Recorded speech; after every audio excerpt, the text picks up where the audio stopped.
গোলাপের ভুল।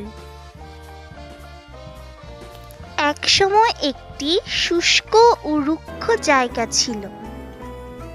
সেখানে চারদিকে ছিল শুধু শুষ্ক মাটি আর বালি। সেই জায়গাতেই জন্মেছিল পাশাপাশি একটি লাল গোলাপ ও একটি সবুজ ক্যাকটাস।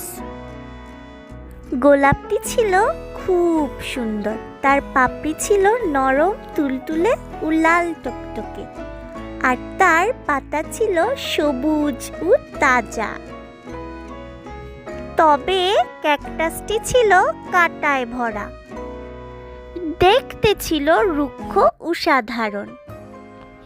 তবে গোলাপটি তার রূপ নিয়ে অনেক অহংকার করত।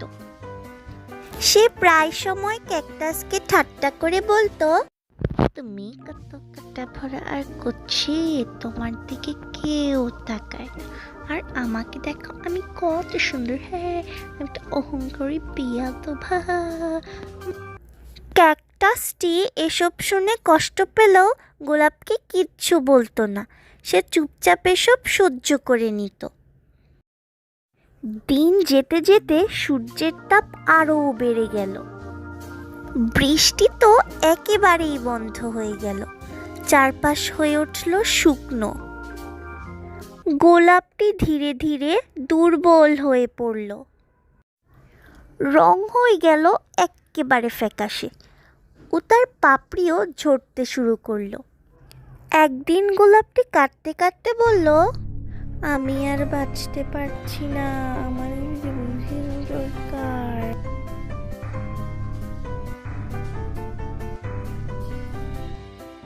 ঠিক তখনই একটি পাখি পানি খুঁজতে খুঁজতে সেখানে আসলো এবং ক্যাকটাসটি থেকে পানি পান করলো।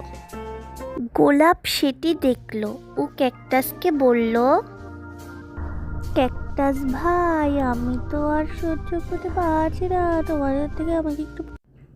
ক্যাকটাসটি তার সঞ্চয় করা পানি থেকে অনেকখানি পানি গোলাপকে দিয়ে দিল। গোলাপটির পাপড়ি আবার হয়ে উঠল লাল টুকটুকে ও নরম তুলতুলে, পাতা হয়ে উঠল সবুজ আর তাজা। গোলাপটি তার ভুল বুঝতে পারল।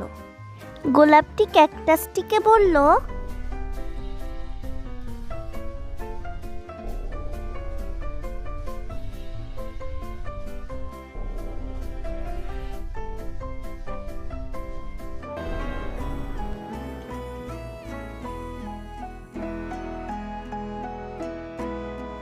কিছুদিন পর সেখানে বৃষ্টি নামলো। শুষ্ক জায়গাগুলো আবার সতেজ হয়ে উঠল, আর ক্যাকটাস আর গোলাপ দুই বন্ধু হয়ে গেল।